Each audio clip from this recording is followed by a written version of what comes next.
Hello everyone. आज इस video में मैं आपको बताऊंगा कि जैसा बोर्ड ऑफ टेक्निकल एजुकेशन ने बताया है कि ऑनलाइन एग्ज़ाम होगा और ऑनलाइन एग्ज़ाम में मल्टीपल चॉइस क्वेश्चंस पूछे जाएंगे। ओके, तो इसी को ध्यान में रखते हुए बच्चों के मन में बहुत ज़्यादा इच्छा थी कि किस तरह के क्वेश्चंस आएंगे और जो भी सिलेबस है उनमें हम किस तरह से क्वेश्चंस बनाएं। तो इसी को ध्यान में रखते हुए मैंने मल्टीपल चॉइस क्वेश्चंस बनाए हैं, एक मॉक टेस्ट टाइप का बनाया है, जिससे कि जो भी स्टूडेंट्स हैं वो एक आइडिया ले सकते हैं कि किस तरह के क्वेश्चंस बनाए जा सकते हैं और कैसे आएंगे। ओके, अब सिलेबस चूँकि बहुत ज़्यादा होने की वजह से जो एक वीडियो में पॉसिबल नहीं था बनाना, इसलिए मैं पार्ट में बनाऊंगा और कई वीडियोस बन जाएंगे, जिससे आपको आइडिया हो जाएगा कि सभी यूनिट्स में किस किस तरह के क्वेश्चंस आएंगे। ओके, तो मैंने इस वीडियो में बेल्ट एंड पीके के मल्टीपल चॉइस क्वेश्चंस बनाए हैं। तो आई थिंक कि आपको पसंद आएंगे और एक आइडिया मिलेगा कि इस तरह के क्वेश्चंस बेल्ट एंड पीकेज में आ सकते हैं। तो बेल्ट एंड पीकेज को भी मैं 3 या 4 पार्ट में बनाऊंगा। तो इस तरह से मैं बनाता रहूँगा वीडियो और आपको सेंड करता रहूँगा। ओके, तो आइए चलते हैं। पहले मल्टीपल चॉइस क्वेश्चंस किस तरह से आ सकते हैं बेल्ट एंड पीके में। ओके, तो this is the multiple choice question paper. Okay, इसमें 6 क्वेश्चंस हैं बेल्ट एंड पीके के। ये पार्ट 1 आप मान के चलिएगा। जो नेक्स्ट पार्ट्स आएंगे बेल्ट एंड पीके के, उनमें भी कई क्वेश्चंस होंगे। तो पहला फर्स्ट क्वेश्चन उठाते हैं।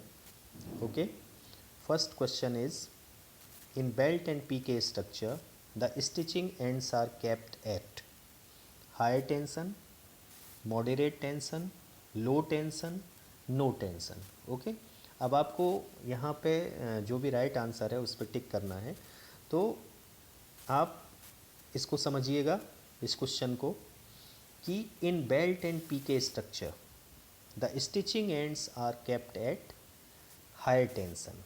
ओके, तो ये आपको पता है कि स्टिचिंग एंड्स और फेस एंड्स रहते हैं बेल्ट एंड पीके में। जो फेस एंड्स हैं वो हाई टेंशन पे नहीं रखे जाते हैं, मॉडरेट टेंशन पे रहते हैं, और जो स्टिचिंग एंड्स हैं वो हाई टेंशन पर रहते हैं। जो भी बीम लगेगी वो हाई टेंशन पर रहेंगे। ओके, तो इसका जो करेक्ट आंसर है वो फर्स्ट वाला है, हाई टेंशन। यानी in belt and PK structure the stitching ends are kept at higher tension as compare to face warp. Okay, as compare to face warp. Okay, अब second question की तरफ चलते हैं। सेकेंड क्वेश्चन आपका है the number of consecutive unstitched picks in ordinary belt structure shouldn't exceed. Okay, अब आपको ये अगर आपने पढ़ा होगा सही से, आपको ध्यान होगा कि जो बेल्ट एंड पीके स्ट्रक्चर होता है उसमें जो लगातार हम अनस्टिच्ड पोर्शन ले सकते हैं, उसमें कितने पिक्स ले सकते हैं, कितने पिक्स ले सकते हैं, उसके बाद आपको दूसरे स्टिचिंग एंड्स डालने पड़ेंगे। तो वो एरिया कितना होना चाहिए, वो पिक कितने होने चाहिए। तो इसका सही आंसर है 12। ओके, 12 जो अनस्टिच्ड पोर्शन है पिक्स का, consecutive unstitched picks in ordinary belt structure should not exceed 12, वो 12 से ज़्यादा नहीं होना चाहिए। अगर पिक्स 12 से ज़्यादा बढ़ते हैं तो आपको फिर स्टिचिंग एंड्स डालने पड़ेंगे। ओके, तो this is also a very important question. Okay, अब थर्ड क्वेश्चन की तरफ चलते हैं। In belt and PK structure the cord lines run horizontally, run vertically, run diagonally, don't run. Okay, तो अगर आपने सही से इसका पढ़ा हुआ है तो आपको उत्तर तुरंत मिल जाएगा। In belt and PK structure the cord lines run horizontally. जो बेल्ट एंड पीके स्ट्रक्चर होता है उसमें पैरेलल टू बेफ्ट लाइंस बनती हैं। जो कॉर्ड लाइंस बनती हैं वो पैरेलल टू बेफ्ट बनती हैं, यानी विड्थ वाइज बनती हैं, जिसको हम हॉरिजेंटली भी कह सकते हैं। ठीक है, तो in belt and PK structure the cord lines run horizontally, यानी जो फर्स्ट वाला है, this is the correct answer. Okay, अब चलते हैं नेक्स्ट क्वेश्चन की तरफ। This is the question in belt and PK structure the wadding threads are inserted जो वेडिंग थ्रेड्स है वो कहाँ इंसर्ट किए जाते हैं? In weft side, in warp side, in stitching end side parallel to the warp. तो अगर आपने रियली थॉरोली स्टडी किया है तब तो आप बता सकते हैं, अदरवाइज़ नहीं बता पाएंगे। जो वेडिंग थ्रेड्स होता है बेल्ट एंड पीके में वो वेब्ड साइड में ही डाला जाता है। बेल्ट एंड पीके स्ट्रक्चर में जो वेडिंग थ्रेड्स होते हैं वो केवल पिक्स साइड में ही डाले जाते हैं, ओके, वार्प साइड में नहीं डाले जाते हैं। जो वेडिंग थ्रेड्स इंसर्शन का पर्पज होता है उस पर्टिकुलर कॉर्ड, जो कॉर्ड लाइंस हैं उनकी प्रोमिनेंस को इंक्रीज़ करना, ओके, यही बेल्टिंग थ्रेड्स का ऑब्जेक्टिव होता है उनको डालने का।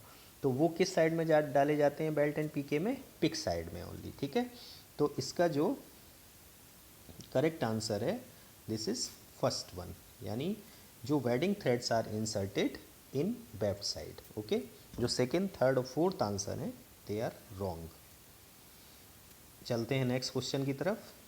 इन belt and PK structure the wadding threads are inserted to increase the prominence of cord, decrease the prominence, reduce the weight of the fabric, reduce bulk of the fabric। तो अभी जैसे मैं इसके पहले वाले क्वेश्चन में भी डिस्कस कर रहा था, जो वेडिंग थ्रेड्स होते हैं वो बेल्ट एंड पीके स्ट्रक्चर में इसलिए डाले जाते हैं, उनका पर्पस डालने का ये होता है कि वो कॉर्ड की प्रोमिनेंस को बढ़ाते हैं, उसकी अपीयरेंस को बढ़ा देते हैं, ओके। दूसरे, एक तो प्रोमिनेंस को बढ़ा देते हैं, दूसरे वो फैब्रिक के वेट को बढ़ा देते हैं, बल्क को बढ़ा देते हैं और अपीयरेंस को भी बढ़ा देते हैं। तो अब आप ये देखिए कि इसमें क्या आया हुआ है कि in belt and PK structure the wadding threads are inserted to increase the prominence of cord. Second है डिक्रीज द प्रोमिनेंस, ये तो हो नहीं सकता, गलत है।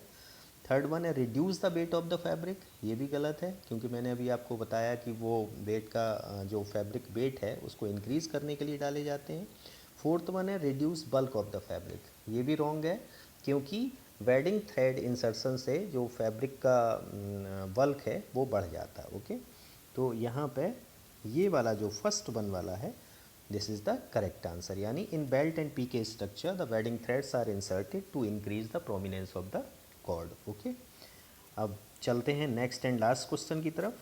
Next and last, in belt and PK structure the wadding weft is thicker than ground weft, second finer than ground weft, third same as ground weft, fourth same as ground warp. तो मैं यहाँ आपको बता दूँ कि जो belt and PK structure होता है उसमें जो वेडिंग पिक पड़ता है, यानी जो वेफ्ट साइड में पड़ता है, वेडिंग वेफ्ट या पिक एक ही बात है। तो जो वेडिंग वेफ्ट पड़ता है वो हमेशा मोटा रहता है, मतलब थिकर रहता है। जो ग्राउंड वेफ्ट रहता है उससे हमेशा थिकर रहता है। जहाँ जहाँ पे भी वेडिंग थ्रेड्स डाले जाते हैं वो थिकर होते हैं, कोर्स काउंट के होते हैं, ओके।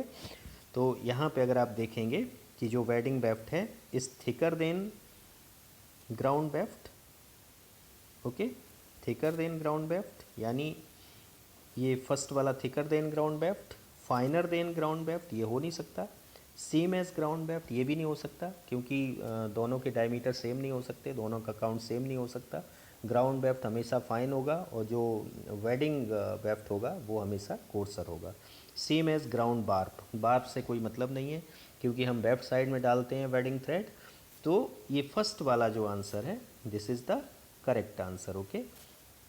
मीन्स जो वेडिंग वेफ्ट है is thicker than ground weft, हमेशा जो वेडिंग थ्रेड होगा वो जो ग्राउंड वेफ्ट है उससे थिकर होगा, मोटा होगा, कोर्स काउंट का होगा, ओके। तो आई थिंक ये मैंने जो 6 क्वेश्चंस बनाए हैं ये आपको समझ में आए होंगे और इसी तरह के बेल्ट एंड पीके स्ट्रक्चर में मैं और भी क्वेश्चंस बनाऊंगा नेक्स्ट वीडियो में और आपको समझाऊंगा। तो आई होप कि इससे आपको एक आइडिया मिलेगा और आपको अच्छा भी लगेगा कि मुझे कुछ क्वेश्चंस मिले और इसी को आगे पढ़ते रहिएगा, ठीक है। Thank you.